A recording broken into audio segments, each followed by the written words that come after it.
Okay, now let's go back to the main compositing file.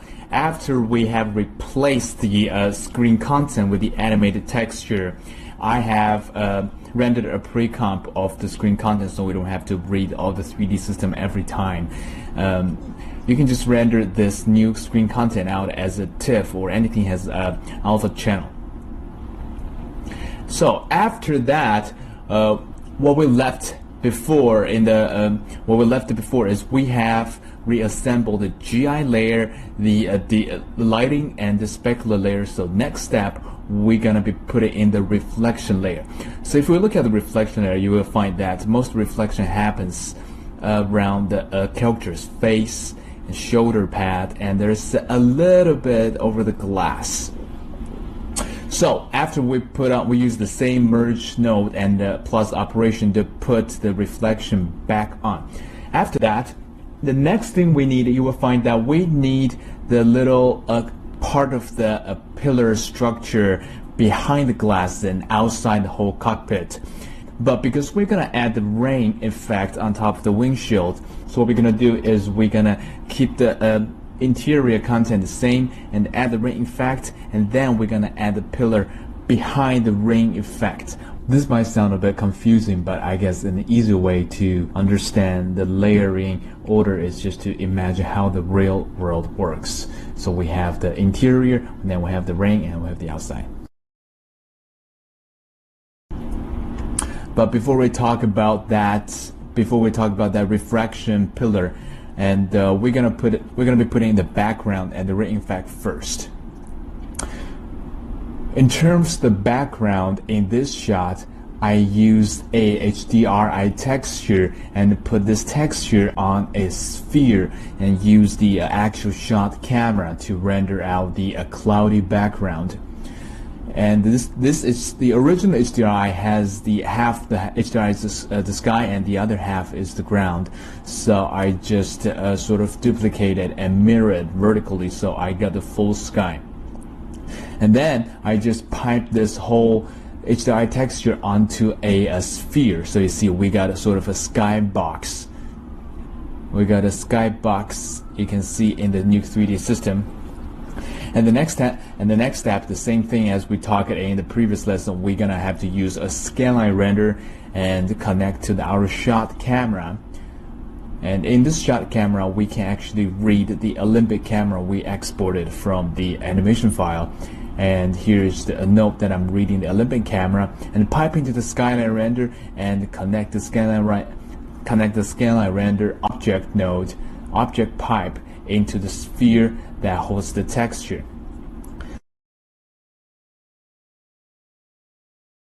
So if we now look through the scanline render node, now what we see is what the camera sees of the sky box. And I actually rotate the sphere a little bit so I get a nice looking sort of even cloud in the background.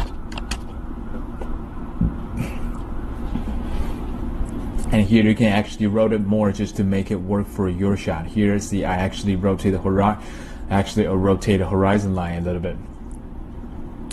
Here's that you got a more flexibility because we did a background in Nuke, and we have the flexibility to tweak the sky either direction or the sky, the look of the sky without having to go back to the 3D system, the 3D software to re-render the whole background. And of course, the next step after we have this skybox, which is the background done, we need to give the first layer of the rain effect. Right now, although it looks like the rain is running on top of the glass, but actually what I did, I actually used the rain matte, the rain alpha matte we rendered in the particle system as a color correction node, and just to boost up the highlight in the background. So we don't really have a glass structure in 3D.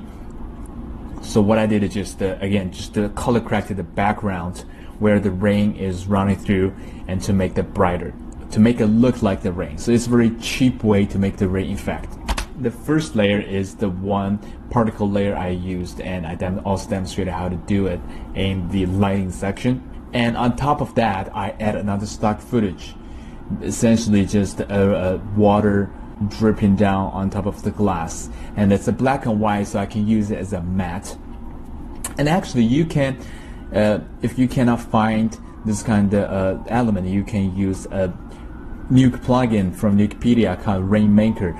This Rainmaker plugin can actually generate this kind of stock footage that, to simulate how, I think to use the Nuke particle system to simulate how rain travels on top of the glass or the surface. You can see we have some really nice looking trail. So what I did here is I used that plugin, rendered out about like 500 frames footage and import it back, because if we do the simulation live every time we run this shot, it would be too heavy for us to tweak to anything. So always do a pre-comp and pre-render of all of any assets or elements you need to use later on. Okay, here's the very important thing, that because we need to make the rain running on top of the glass, and we need to sort of give this glass a rain texture, we need to import the actual glass geo. And before we import the glass geo, that I actually made this geo into the Studio Max. Before we import the glass geo, we need to give this geo a proper UV with no overlapping and one UDIM.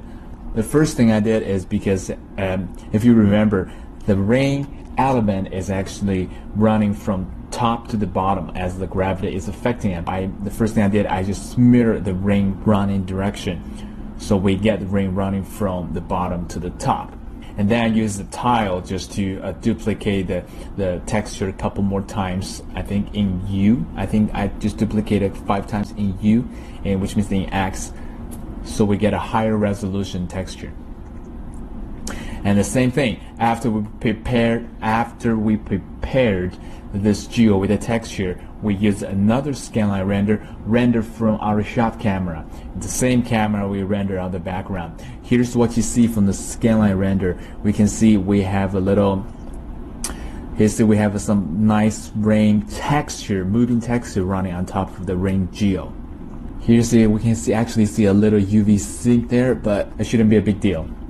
So after the scanline render, we're gonna give it a reformat to 235 aspect ratio, and I use a merge node to merge with our actual particle rain render.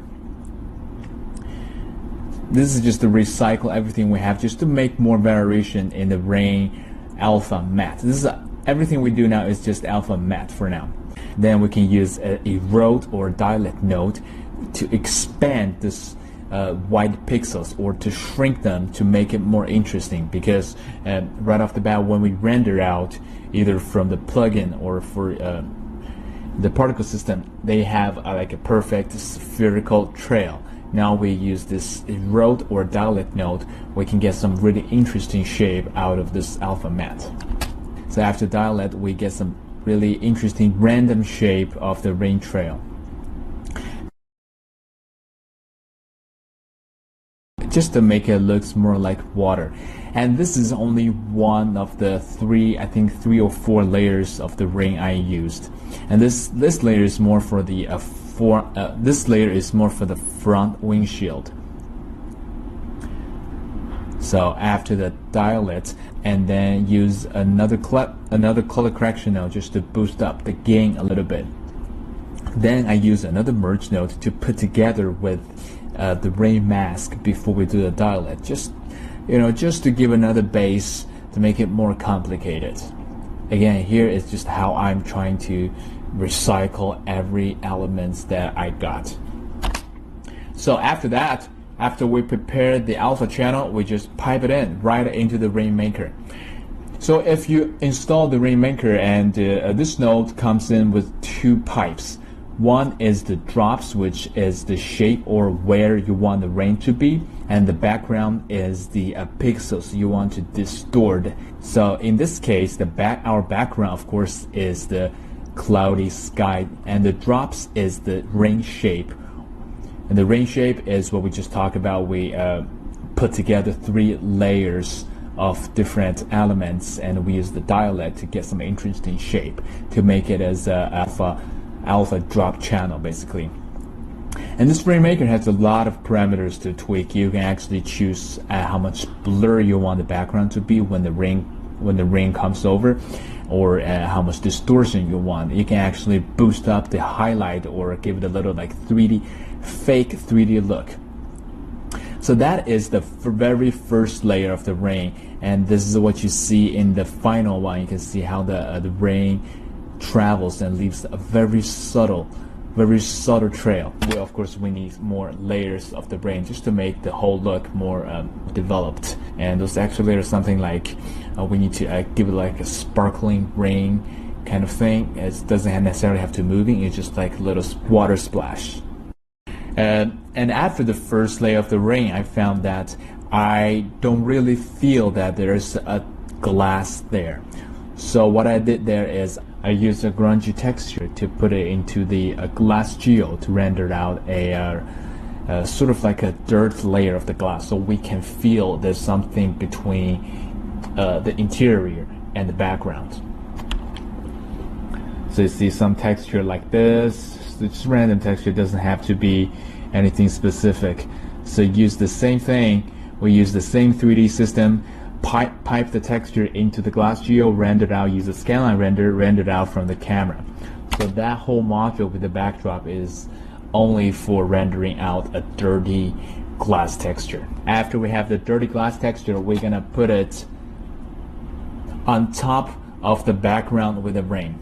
So now from the background, we have the background cloudy sky, we have the first layer of the rain, and then we have a dirt glass texture. Then the next step is gonna to do a little more water splash. As you can see now, we have a better separation between the background and the foreground. If we go into the final one, we can almost see that every trail has a sort of lead droplet, and that lead droplet is often in highlight. And next step is we're gonna add this lead highlight droplet. Now I use the original particle alpha render, and I did a color correction on top of the background, and I use this rain alpha as a mask, so I only color correct where the rain travels. This layer is pretty subtle that we actually don't tell much the difference. Let's see what does the second layer do. So while it's loading, you may notice that I use a lot of erode and dilate node just to isolate those random spots from the rain mask. This is just to give the whole, this just gives us the extra ability to color correct those small spots, small areas, just to make the rain effect looks more rich rather than just a flat one trail. This is the original. Again, the second layer is the original particle rain alpha render, and I use a position node. It's like a transform node just to move it a little bit, like almost 2 pixels to the left. Well, the reason I do this is because when I'm doing the color correcting, I want to give this whole rain water trail a little bit more 3D feeling. So I want to separate the highlight and the shadow of each trail. So I use a position node. To move this whole mask a little bit to the left. So when I'm doing the color correct, I'm only color correcting the left side of this trail, which I assume is the highlight. And then I'm gonna do another pass to move to the right to darken the right side. So this will just give the trail a little bit more 3D-ish variation. And the next node is the same idea. We're gonna move one layer to the little bit to the left, and then move another layer a little bit to the right. We have a little separation between these 2 layers, but this 2 layer has the same content. So we can use a merge node and set to the from operation to extract the overlapping pixels, leaving us only the left side of the rain. And then we use another erode node to sort of highlight the leading droplet or some other like bigger portion in the trail. Just get another random layer and blur it a bit. Okay, so here is the 3rd layer of the color correction. As I toggle, you can see this is how I create the leading droplet. It's just all about color correcting on top of the background. There's no actual rain geo or rain like layer. This is more of like the detail thing, and again, it's up to your taste, like how much rain and how you want to develop the rain look. But up to now, we didn't use any fluid simulation or anything, so this is a very cheap but efficient way to do some background rain effect. Here, this is the final layer of the rain effect. I just use a noise node that comes in with the nuke, the noise scale to a very small one, and then use the same thing, pipe this whole noise texture into the glass geo itself, so we can render out some little like sparkles, like little water splash, as the final layer to put on top of everything, just so we don't get a clear glass.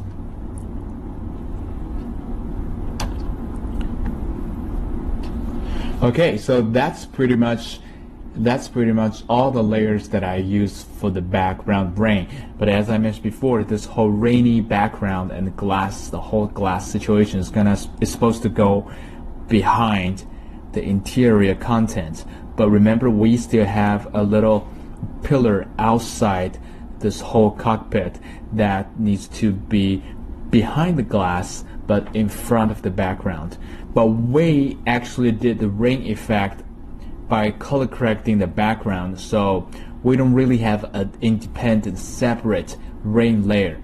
So we need to apply the same rainy effects to this pillar outside this cockpit as well before we can assemble this final piece. So right now we need to figure out a way to apply the same rain to this pillar, but put the pillar in front of the background. So I use a really stupid solution, but it works, is I use this kind of node link. Basically what it does is it's just gonna do the same color correction that I just did, but only difference is that this time the background is not the cloudy sky anymore, the background is the pillar.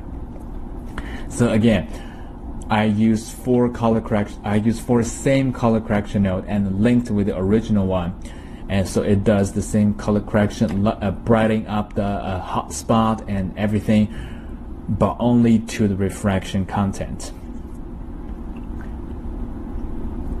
Yeah, it's just this time this background is not a cloudy sky, it's just the refraction pillar. So now we can just put the pillar back on, and this pillar has already been treated with the rain effect, so we don't have to worry about where it goes either in front of the background or behind the background. Right up to now we have successfully assembled everything in the inside, and only thing we're missing is just the glass and the raining background.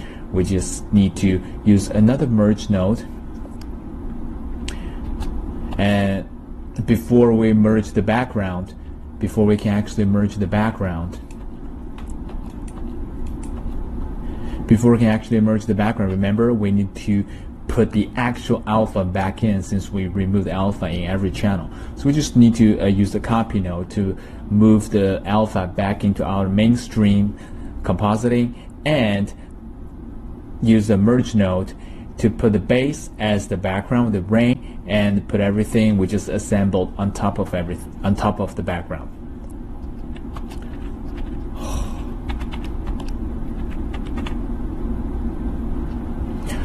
So this is pretty much the whole assembly pipeline with the rain effect. But before we do the color correction and all the fun stuff in post-processing, I did one more extra step, because I found the interior glass reflection is a little bit too subtle. I want to boost up the interior glass reflection. And since we already have a reflection layer, so we can just put that layer on top of everything again. But the problem is if we go back to this reflection layer, you will see,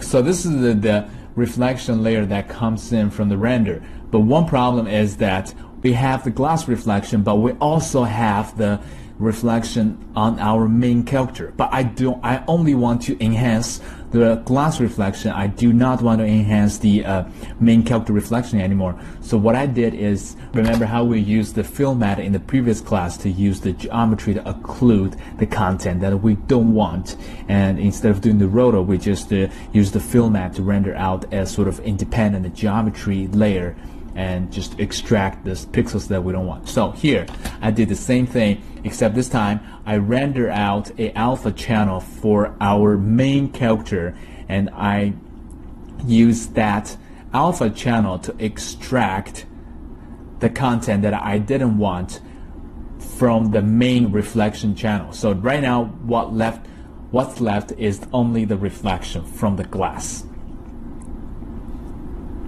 So this is another very interesting use for the fill matte and the new 3D system is you can sort of use the geometry to render out the independent alpha and to extract the pixels, or to remove the pixels you don't want in specific channel. And the next step, we're going to go right into the post-processing. Purchase genuine tutorial. Enjoy the question answering from course tutor in the long term. Join the exclusive Facebook group and learn from each other. Also, you can sign up with yihu.com. Search for the course ID. Obtain the full learning courseware, project files. Follow us on Facebook. Get closer to become a master in CG field.